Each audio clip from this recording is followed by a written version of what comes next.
Il brillait sur les écrans, mais derrière la lumière se cachait un ennemi que personne ne voyait venir. Voici l'histoire poignante de 15 acteurs célèbres emportés par le cancer de la prostate, ce tueur silencieux d'Hollywood. Leur dernier combat révèle une vérité que peu osent affronter. Numéro 1, Gary Cooper. Le 13 mai 1961, à Beverly Hills, le monde du cinéma s'est figé dans un silence inhabituel. Ce jour-là, l'un des visages les plus emblématiques de l'âge d'or hollywoodien s'est éteint après un long combat contre un cancer de la prostate découvert trop tard. Gary Cooper, incarnation du héros américain dans des films comme Le train sifflera 3 fois, avait 60 ans. Derrière son allure d'homme solide et son regard calme, il cachait une souffrance dont il ne parlait presque jamais. Le diagnostic est tombé plusieurs années avant sa disparition. À cette époque, la médecine ne disposait pas encore des moyens de dépistage modernes et le mal avait déjà progressé. Cooper avait continué à tourner, refusant de se laisser définir par la maladie. Il voulait rester fidèle à son image d'homme fort, discret et digne. Pourtant, la douleur devenait chaque jour plus intense, et son entourage savait qu'il luttait en silence. Il ne cherchait ni compassion, ni attention, seulement la tranquillité d'esprit. Durant les derniers mois, il a vécu entouré de sa famille et de quelques amis proches. Loin des projecteurs, il contemplait souvent le coucher du soleil depuis sa terrasse, parlant peu, mais gardant ce sourire réservé qui le caractérisait. Son ami proche, Ernest Hemingway, lui rendit visite peu avant la fin, et leurs échanges restèrent empreints d'une profonde tendresse. Cooper avait cette force tranquille des hommes qui acceptent le destin sans se plaindre. Lorsque la nouvelle de sa disparition fut annoncée, la France, comme le reste du monde, fut saisie d'émotion. Les journaux rendaient hommage à sa carrière exemplaire et à sa vie marquée par la simplicité. De nombreux cinéphiles français se souvenaient de ses rôles d'homme intègre, courageux, symbole d'une époque révolue où la virilité se mêlait à la pudeur. Sa mort révéla aussi une réalité méconnue à l'époque. Le cancer de la prostate, souvent silencieux, pouvait frapper même les plus forts.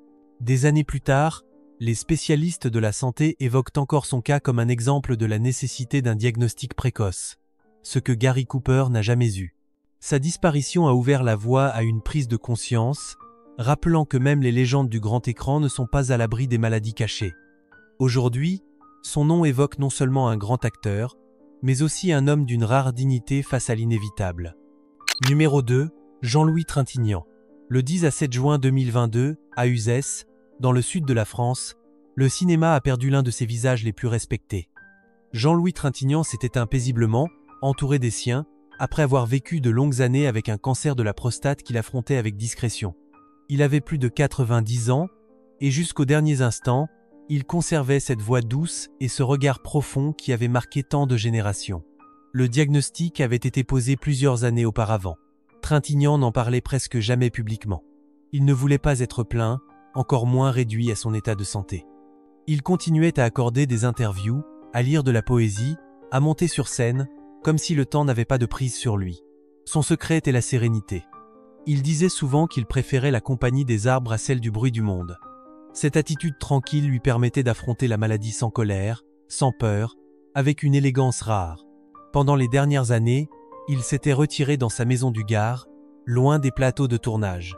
Il y menait une vie simple, entouré de livres, d'amis fidèles et de souvenirs. Ses proches racontent qu'il écoutait souvent Bach et qu'il regardait le soleil couchant depuis sa fenêtre avec un sourire paisible. Malgré la fatigue, il gardait un esprit lucide et une grande curiosité pour la vie. Il disait que la mort faisait partie du voyage, sans drame, sans frayeur. Son départ a profondément ému la France. Les chaînes de télévision ont diffusé ses scènes les plus mémorables, de Un homme et une femme à amour, où il incarnait la fragilité humaine avec une intensité bouleversante. Les hommages venaient de partout, saluant un homme pudique, sensible et d'une grande profondeur. Pour beaucoup, Jean-Louis Trintignant symbolisait cette élégance du cœur et de l'esprit que l'on retrouve rarement. Son combat contre la maladie a rappelé une vérité essentielle: le cancer de la prostate ne prévient pas, il avance souvent sans signe visible. En parler, se faire dépister, c'est aussi un moyen de prolonger la vie et d'éviter le silence qui coûte tant. L'histoire de Trintignant, pleine de dignité, nous invite à écouter notre corps et à ne jamais négliger la prévention. Sa voix résonne encore, douce et calme, comme une leçon de courage et d'humanité. Si cette histoire vous a touché, pensez à vous abonner pour ne rien manquer des prochaines vidéos et continuer à faire vivre la mémoire de ces légendes. À bientôt pour un nouvel hommage. Numéro 3. Dennis Hopper. Le 29 mai 2010, à Los Angeles, la nouvelle de sa disparition a bouleversé le monde du cinéma. L'acteur, réalisateur et photographe américain, véritable icône de la contre-culture, s'est éteint après une lutte acharnée contre un cancer de la prostate diagnostiqué à un stade avancé. Il avait 74 ans et, jusqu'à ses derniers jours, il avait gardé cette étincelle rebelle dans le regard, celle qui avait fait de lui une légende. Le mal avait été découvert tardivement, à un moment où les traitements ne pouvaient plus inverser le cours de la maladie. Dennis Hopper, connu pour sa détermination et son tempérament indomptable, avait choisi de faire face avec courage. Il continuait à travailler, à peindre, à assister à des expositions et à parler d'art comme si rien n'avait changé. Ce refus de se laisser abattre symbolisait parfaitement l'homme qu'il avait toujours été, un artiste libre, souvent en marge, mais profondément passionné. Pendant les derniers mois, son état s'était affaibli, mais il ne voulait pas s'isoler.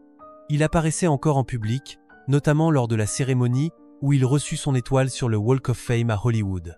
Ce jour-là, son corps paraissait fatigué, mais son sourire restait intact. Son ami Jack Nicholson était présent, tout comme plusieurs générations d'artistes venus lui rendre hommage de son vivant. Il savait que la fin approchait, mais il voulait partir debout, entouré par le monde qu'il aimait. Son décès a provoqué une immense vague d'émotions en France, où il était particulièrement admiré. Le public français voyait en lui le symbole d'un cinéma libre et anticonformiste. Ses films cultes, de Easy Rider à Blue Velvet, continuent d'être projetés dans les cinémathèques et étudiés dans les écoles de cinéma. Son regard sur la société, souvent critique et poétique, lui avait valu le respect des plus grands réalisateurs européens. Dennis Hopper n'était pas seulement un acteur, il était un témoin de son époque. Son parcours rappelle combien la maladie peut toucher même ceux qui semblent invincibles. Derrière le rebelle, il y avait un homme sensible, lucide, conscient du temps qui passe. Sa disparition a rappelé l'importance du dépistage, surtout chez les hommes de plus de 50 ans.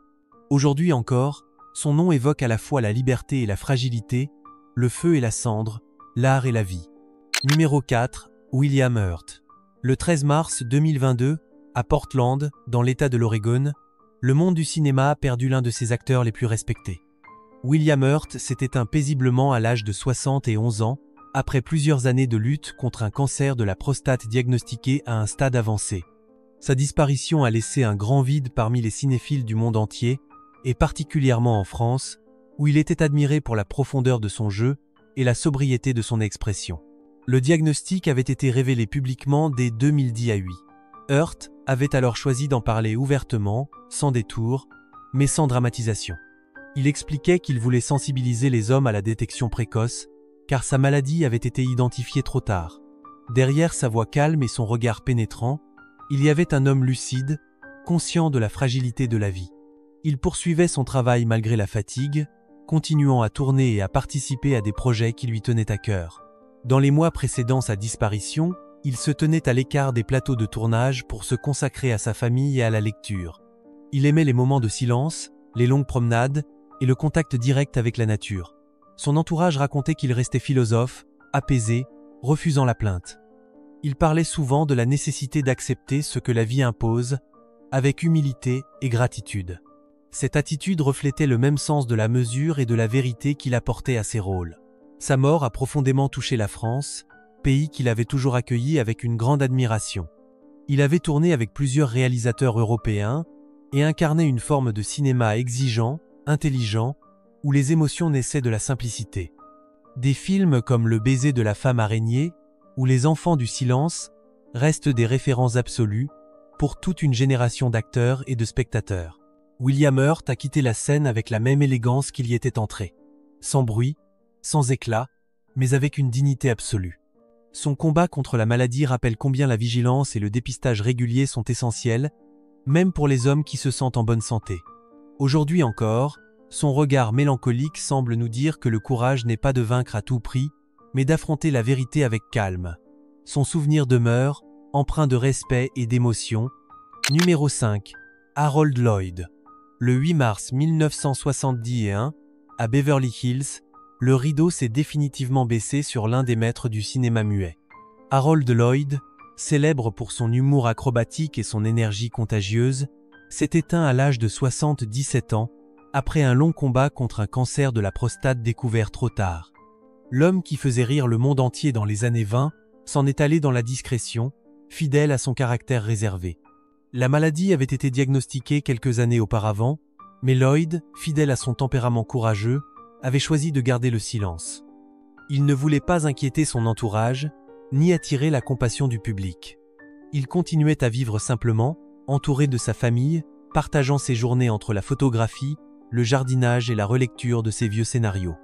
Loin des projecteurs, il restait animé par la passion du cinéma et par le souvenir d'une époque où tout semblait possible. Son état de santé s'est progressivement affaibli, mais son esprit demeurait vif. Il se souvenait souvent des tournages périlleux où il risquait sa vie pour une scène comique. Il disait à ses proches que le courage, ce n'était pas d'affronter le danger, mais de continuer à sourire malgré la douleur. Cette philosophie l'a accompagné jusqu'à la fin, donnant à sa vie la même noblesse que ses personnages d'écran. La nouvelle de sa disparition a profondément ému les cinéphiles français. Harold Lloyd faisait partie de ces visages familiers qui ont marqué l'enfance de plusieurs générations. Ses films, projetés dans les cinés, clubs et les festivals en France, rappelaient un temps où l'humour se passait de mots. Les critiques soulignaient son génie technique, son sens du rythme et sa capacité à exprimer l'humanité à travers la comédie. Sa mort a été ressentie comme la fin d'une ère, celle du cinéma muet où l'émotion naissait du geste et du regard. Aujourd'hui, son nom évoque toujours le rire et la tendresse. Derrière l'acteur comique se cachait un homme profondément humain, confronté à une maladie qui touche des milliers d'hommes chaque année. Son histoire rappelle l'importance du dépistage et de la vigilance, surtout à un âge avancé. Harold Lloyd a quitté ce monde avec la même grâce qu'il avait sur l'écran, laissant derrière lui un héritage de joie, de courage et de lumière. Numéro 6, Frédéric March. Le 14 avril 1970, à Los Angeles, l'un des plus grands acteurs de l'âge d'or hollywoodien s'est éteint après avoir affronté un cancer de la prostate qui l'avait affaibli durant plusieurs années. Frédéric March, double lauréat de l'Oscar, symbolisait le raffinement et la puissance du jeu dramatique. Sa disparition a marqué la fin d'une époque, celle des comédiens capables d'incarner la grandeur et la fragilité humaine avec la même intensité. Le diagnostic de sa maladie avait été posé à la fin des années 60. L'acteur, déjà affaibli par le temps, avait choisi de se retirer progressivement du cinéma pour se consacrer à sa famille. Il vivait alors à Hollywood, dans une maison calme entourée d'arbres. Malgré la souffrance, il restait d'une lucidité exemplaire et continuait à suivre de près l'évolution du théâtre et du cinéma qu'il aimait tant. Il disait souvent à ses amis que la scène lui manquait, mais qu'il fallait savoir s'effacer avec élégance. Durant cette période, Frédéric March recevait la visite de nombreux jeunes acteurs venus chercher ses conseils. Il leur parlait du respect du métier, de la discipline et de la sincérité dans le jeu. Même affaibli, il gardait cette prestance naturelle, ce mélange d'humilité et de noblesse qui faisait de lui une figure respectée par tous. Ses proches racontent qu'il passait de longues heures à relire Shakespeare et à écouter de la musique classique, trouvant dans ces instants une forme de paix intérieure.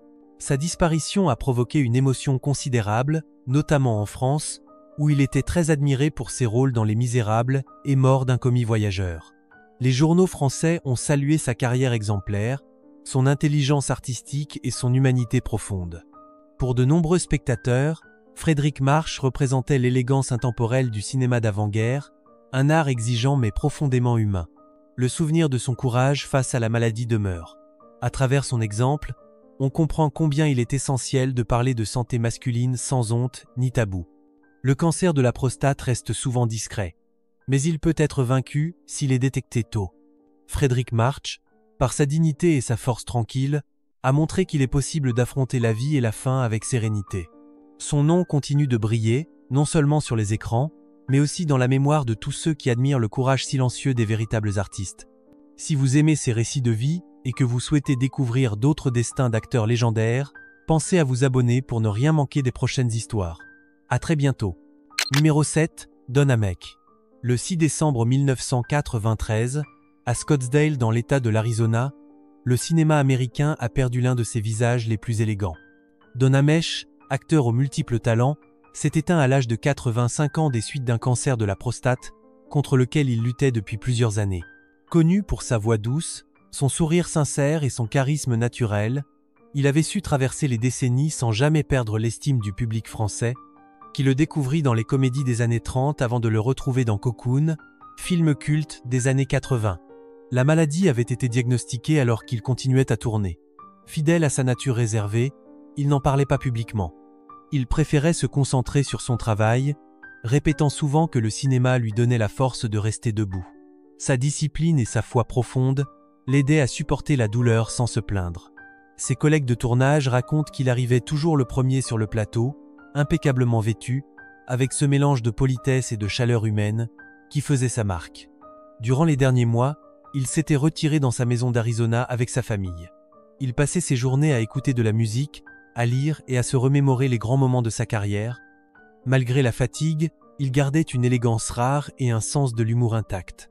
Il disait souvent que vieillir était un privilège, et que la plus belle récompense d'une vie d'artiste, c'était de laisser derrière soi des émotions sincères. Sa disparition a profondément touché la France, où Cocoon avait connu un immense succès. Le public français, attaché à sa bienveillance et à son humanité, voyait en lui le symbole d'un Hollywood à visage humain. Les critiques saluèrent un acteur discret mais essentiel, dont le talent reposait sur la vérité du jeu et la sensibilité du regard. La mort de Don Ameche a rappelé à beaucoup la fragilité de la vie, même chez ceux que l'on croyait immortels, à force de les voir à l'écran. Son combat contre la maladie témoigne du courage tranquille de ceux qui affrontent la souffrance sans la montrer. Aujourd'hui encore, il reste dans la mémoire collective comme un homme de cœur, un professionnel irréprochable et un exemple d'élégance face à l'épreuve. Sa carrière, jalonnée de succès et de bienveillance, demeure une leçon de dignité et de simplicité. Numéro 8, Telly Savalas. Le 22 janvier 1994, à Universal City, en Californie, la télévision et le cinéma ont perdu une figure inoubliable. Telly Savalas, célèbre pour son rôle du détective Kojak, s'est éteint à l'âge de 70 ans après avoir lutté contre un cancer de la prostate diagnostiqué plusieurs années auparavant. L'homme à la tête rasée, au regard intense et à la voix grave, incarnait depuis des décennies l'image même de la force tranquille et du charisme. La maladie avait été découverte alors qu'il poursuivait encore ses activités professionnelles. Savalas, d'un tempérament fier et indépendant, avait choisi de garder sa situation pour lui. Il détestait l'idée d'être perçu comme un malade et préférait continuer à travailler tant que ses forces le lui permettaient. Sur les plateaux de tournage, il conservait son humour légendaire, plaisantant avec l'équipe et encourageant les plus jeunes acteurs. Ses proches affirmaient qu'il refusait d'abandonner, qu'il voulait prouver que la passion pouvait tenir la douleur à distance. Dans les dernières années, il partageait son temps entre Los Angeles et Las Vegas, entouré de sa famille et de quelques amis fidèles. Il aimait jouer aux cartes, écouter de la musique grecque et raconter des anecdotes sur sa carrière. Ceux qui l'ont connu de près disent qu'il parlait rarement de sa maladie, préférant évoquer les bons souvenirs de tournage et les rencontres marquantes de sa vie. Il restait un homme chaleureux, attentif, d'une humanité désarmante malgré sa réputation de dur à cuire. Sa mort a provoqué une profonde émotion en France, où la série Kojak avait marqué toute une génération. Les téléspectateurs français se souvenaient de son célèbre « Qui m'aime me suive » et de son élégance naturelle. Les journaux lui ont rendu hommage comme à un comédien complet, capable de passer du drame à la comédie avec la même intensité. Pour beaucoup, Telly Savalas représentait un idéal masculin d'assurance et de bienveillance. Son combat silencieux contre le cancer de la prostate a rappelé au public l'importance du dépistage et de la vigilance. Derrière l'icône, il y avait un homme simple, fort mais lucide, conscient de la valeur du temps. Sa disparition a laissé un vide dans le cœur des amateurs de télévision et de cinéma du monde entier. Aujourd'hui encore, son image demeure celle d'un acteur authentique, d'un être humain courageux qui a affronté la vie et la maladie avec dignité et calme. Numéro 9, Bill Bixby. Le 21 novembre 1993, à Century City en Californie, le monde du divertissement a perdu un visage familier et aimé de tous. Bill Bixby, acteur connu pour ses rôles dans The Incredible Hulk et My Favorite Martian, s'est éteint à l'âge de 59 ans, après avoir courageusement affronté un cancer de la prostate diagnostiqué plusieurs années auparavant. Sa disparition a profondément touché le public, tant son visage et sa voix étaient associés à la douceur et à la force tranquille. La maladie lui avait été révélée en 1991. À cette époque, il animait encore des émissions de télévision et préparait de nouveaux projets. Malgré les traitements éprouvants, il continua à travailler, refusant de se laisser dominer par la peur. Il disait souvent à ses proches qu'il voulait rester actif, que le travail lui donnait un but et l'aidait à ne pas se laisser envahir par la tristesse. Jusqu'à ses derniers jours, il montra une volonté exemplaire, accomplissant ce qu'il considérait comme sa mission d'artiste, offrir de la joie et de l'espoir. Pendant les derniers mois, il s'était installé dans sa maison de Los Angeles, entouré de quelques amis fidèles. Son équipe raconte qu'il continuait à écrire et à lire des scénarios, rêvant encore de reprendre la réalisation d'une série télévisée. Il avait conservé cette élégance naturelle, cette politesse rare qui faisait de lui un homme profondément respecté.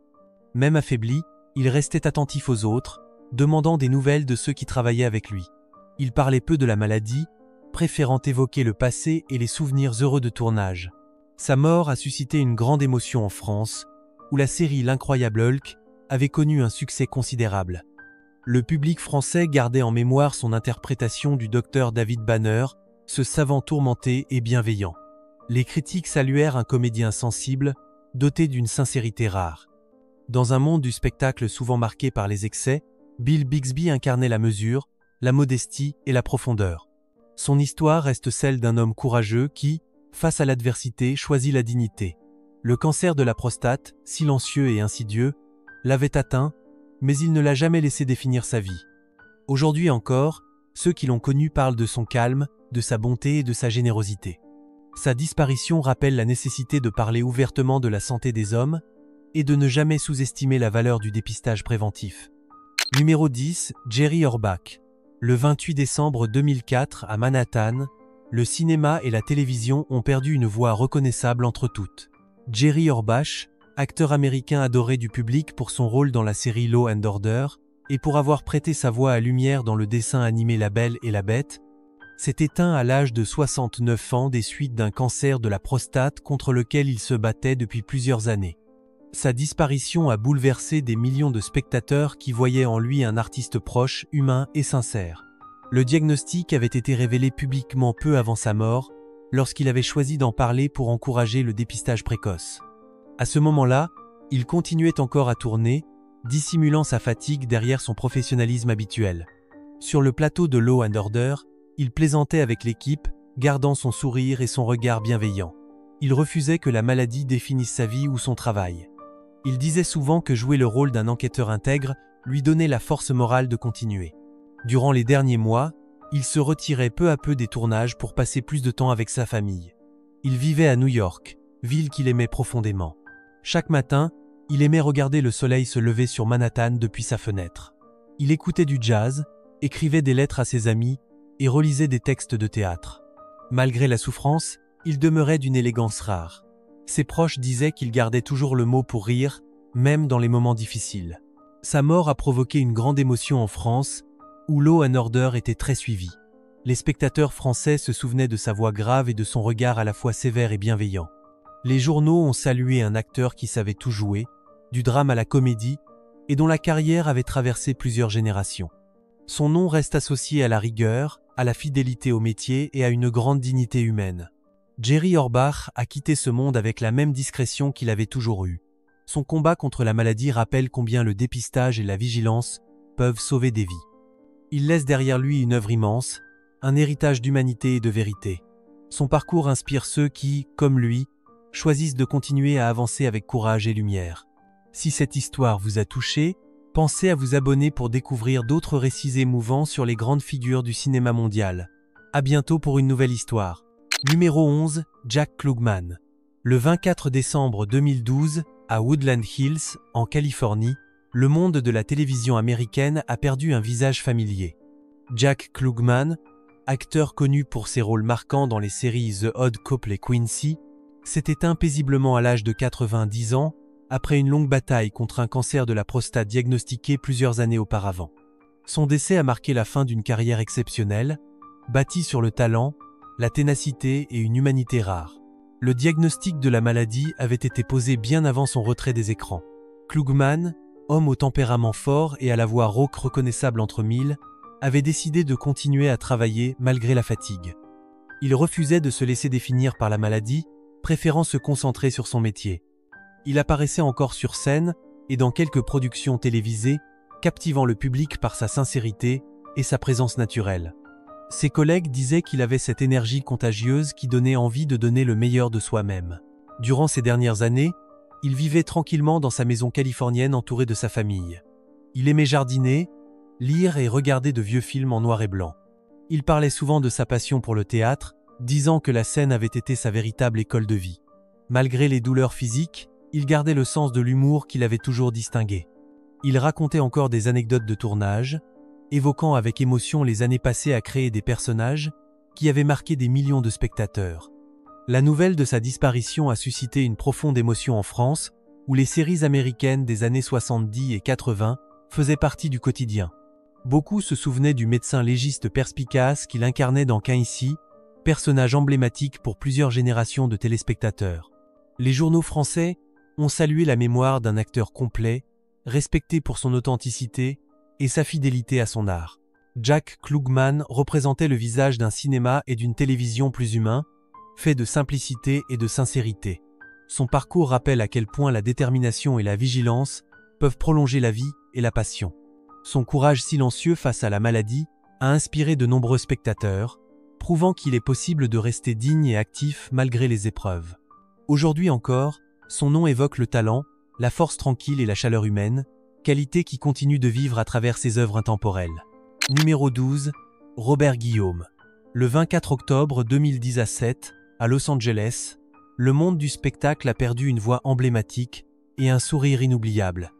Robert Guillaume, acteur américain récompensé par plusieurs distinctions, s'est éteint à l'âge de 89 ans après avoir longtemps vécu avec un cancer de la prostate diagnostiqué des années plus tôt. Derrière sa prestance et son regard apaisant, il portait le poids d'une lutte silencieuse qu'il affrontait avec courage et sérénité. Le diagnostic avait été posé alors qu'il poursuivait encore sa carrière à la télévision. Guillaume, connu pour son professionnalisme et sa rigueur, avait choisi de ne pas rendre sa maladie publique au départ. Il continuait à travailler, considérant le théâtre et la télévision comme des refuges. Il disait que le jeu d'acteur lui permettait d'oublier la douleur et de se sentir vivant. Cette passion du métier lui donnait la force d'avancer malgré la fatigue. Ses collègues évoquaient un homme généreux, toujours attentif aux autres, capable de réconforter ceux qui doutaient. Durant les dernières années, il avait ralenti son activité et vivait paisiblement entouré de sa famille. Il passait beaucoup de temps à lire, à écouter du jazz et à repenser à sa carrière. Il aimait particulièrement évoquer son rôle de Benson, qui lui avait valu la reconnaissance internationale. Ce personnage, drôle et intelligent, lui ressemblait beaucoup. Même affaibli, il restait fidèle à cette philosophie de vie fondée sur la dignité et la bienveillance. Il disait souvent à ses proches qu'il voulait partir comme il avait vécu, avec calme et gratitude. Sa disparition a suscité une émotion profonde, notamment en France, où sa voix avait marqué les esprits. Il était aussi connu du grand public pour avoir prêté sa voix au personnage de Rafiki dans Le Roi Lion, un rôle qui avait traversé les générations. Les médias français lui ont rendu hommage en saluant un acteur d'une élégance rare, symbole de persévérance et de talent. Robert Guillaume n'était pas seulement un comédien talentueux, il était aussi un exemple d'humanité. Sa lutte discrète contre la maladie rappelle que le cancer de la prostate reste un défi silencieux que beaucoup d'hommes affrontent sans en parler. Son histoire illustre la force tranquille de ceux qui choisissent la lumière malgré l'ombre. Aujourd'hui encore, son nom évoque la sagesse, la douceur et la force morale d'un artiste qui a su marquer les cœurs par sa dignité et son courage. Numéro 13. James Michael Tyler. Le 24 octobre 2020, à Los Angeles, le monde entier a appris avec tristesse la disparition de celui que des millions de spectateurs connaissaient sous le nom de Gunther dans la série Friends. James Michael Tyler s'est éteint à l'âge de 59 ans après un long combat contre un cancer de la prostate diagnostiqué en 2010 à 8. Sa mort a bouleversé les fans de la série, mais aussi tous ceux qui voyaient en lui un acteur sincère et profondément humain. Le diagnostic était tombé à un stade avancé. Tyler, homme réservé et discret, avait d'abord choisi de garder le silence. Il poursuivait sa vie normalement, apparaissant dans quelques projets artistiques tout en suivant les traitements nécessaires. Ce n'est qu'en 2020, qu'il décida de parler publiquement de sa maladie, lors d'une interview télévisée très émouvante. Il expliqua qu'il voulait alerter les hommes sur l'importance du dépistage précoce, soulignant qu'un simple examen aurait pu changer le cours de sa vie. Sa franchise, sa douceur et son courage touchèrent profondément le public. Pendant les derniers mois de sa vie, il restait chez lui entouré de sa famille et de ses amis les plus proches. Il continuait à écrire, à lire et à écouter de la musique. Il disait que l'art l'aidait à supporter la douleur et à garder espoir. Ses proches racontent qu'il gardait toujours son humour, même dans les moments les plus difficiles. Il plaisantait encore sur son personnage de Gunther, disant qu'il était heureux d'avoir fait sourire tant de gens dans le monde entier. Sa mort a suscité une immense émotion en France, pays où la série Friends reste extrêmement populaire. Les téléspectateurs se souvenaient de son regard timide, de sa tendresse maladroite et de sa fidélité envers Rachel. Les médias français lui ont rendu hommage, rappelant qu'il était bien plus qu'un second rôle, un symbole de gentillesse et de simplicité. James Michael Tyler laisse derrière lui un message fort. Son histoire a contribué à briser le silence autour du cancer de la prostate et à encourager le dialogue sur la santé masculine. Il a transformé sa souffrance en un acte de prévention pour les autres. Aujourd'hui encore, son sourire demeure dans le cœur de ceux qui ont grandi avec lui à travers l'écran. Son nom évoque la bonté, la résilience et la lumière tranquille d'un homme qui a su affronter la vie avec dignité et tendresse. Numéro 14, Geoffrey Hughes. Le 27 juillet 2012, en Angleterre, le monde de la télévision britannique a perdu l'un de ses visages les plus familiers. Geoffrey Hughes, acteur adoré du public pour ses rôles dans les séries Coronation Street, Keeping Up Appearance et Heartbeat, s'est éteint à l'âge de 68 ans après une longue bataille contre un cancer de la prostate diagnostiqué plusieurs années auparavant. Sa disparition a touché profondément les téléspectateurs français, qui le connaissaient pour son humour bon enfant et son regard malicieux. Le diagnostic avait été posé à la fin des années 2000. Hughes, homme simple et passionné, avait choisi de se battre avec courage et discrétion. Il continuait à jouer dès qu'il le pouvait, convaincu que le travail et la joie de vivre étaient les meilleurs remèdes contre la peur. Il parlait peu de sa maladie, préférant évoquer les moments heureux passés sur les plateaux de tournage. Il gardait cette énergie qui le rendait si attachant, celle d'un homme profondément optimiste malgré l'épreuve. Durant les dernières années, il vivait dans sa maison de l'île de Wight, au sud de l'Angleterre. Il aimait le calme, les promenades sur la plage et le contact avec la nature. Ses proches racontent qu'il passait des heures à jardiner, à écouter de la musique et à écrire des souvenirs de sa carrière. Il recevait souvent des lettres de fans venus de toute l'Europe, et il répondait avec gentillesse à chacun d'eux. Même affaibli, il gardait son sens de l'humour et sa générosité, offrant toujours un mot doux à ceux qui venaient le voir. Sa mort a provoqué une grande vague d'émotions au Royaume-Uni et en France. Les médias ont salué la mémoire d'un acteur populaire, sincère et profondément humain. Beaucoup se souvenaient de son personnage de Henslow dans Keeping Up Appearance, ce rôle de voisin drôle et maladroit qui lui avait valu une immense sympathie du public. Derrière le comédien comique se cachait un homme d'une grande sensibilité, attentif aux autres et fidèle à ses valeurs. Geoffrey Hughes laisse le souvenir d'un artiste qui aimait la vie et les gens. Sa lutte contre la maladie témoigne d'un courage tranquille et d'une dignité exemplaire. En affrontant son destin sans plainte, il a donné une leçon de force intérieure. Aujourd'hui, son sourire et sa bienveillance continuent d'habiter le cœur de ceux qui l'ont aimé, rappelant que le véritable talent réside dans la bonté et la simplicité. Numéro 15, Art Johnson. Le 3 juillet 2019, à Los Angeles, le monde du divertissement a perdu un comédien au talent rare. Art Johnson, acteur et humoriste américain célèbre pour ses apparitions dans l'émission Loquin, s'est éteint à l'âge de 90 ans après une longue lutte contre un cancer de la prostate. Sa disparition a mis fin à une carrière marquée par l'intelligence du rire, la subtilité du jeu et la bienveillance de l'homme derrière le personnage. Le diagnostic avait été posé plusieurs années avant son décès. Johnson, d'un naturel discret, n'en avait jamais parlé publiquement. Il considérait la comédie comme une façon d'oublier la douleur et de donner du bonheur aux autres. Il continuait à apparaître dans des émissions et à prêter sa voix à des dessins animés, refusant de s'éloigner du public qu'il aimait tant. Ses proches racontent qu'il plaisantait encore avec les infirmières et qu'il trouvait toujours le mot juste pour détendre l'atmosphère. L'humour, pour lui, n'était pas un métier, c'était une manière de vivre. Dans les dernières années, il vivait dans sa maison de Los Angeles avec son épouse, avec qui il partageait plus de 50 ans de vie commune. Il aimait passer ses journées à lire, à écouter de la musique classique et à revoir d'anciens films comiques. Il parlait souvent du temps où la télévision faisait rire sans méchanceté, où les sketchs étaient simples mais sincères. Même lorsque la fatigue s'intensifiait, il gardait ce sourire espiègle qui le rendait si reconnaissable. Sa mort a provoqué une vive émotion aux États-Unis et en France. Les amateurs de comédie se souvenaient de lui comme d'un artiste complet, capable d'improviser avec une précision remarquable. Les journaux français ont salué un humoriste au style unique. dont la fantaisie avait marqué la télévision mondiale. Il représentait cette époque d'élégance et d'innocence où l'humour savait apaiser les cœurs. Art Johnson laisse derrière lui un message de lumière et de courage. Il prouve que la dignité et le rire peuvent coexister, même face à la maladie. Son héritage reste vivant à travers ses œuvres, ses enregistrements et les souvenirs de ceux qu'il a fait sourire. Sa vie, remplie de passion et de gentillesse, continue d'inspirer tous ceux qui croient en la force du rire. Si vous aimez ces récits d'artistes partis trop tôt et souhaitez découvrir d'autres histoires émouvantes du cinéma, abonnez-vous dès maintenant. Merci d'avoir écouté, à très bientôt pour un nouvel hommage.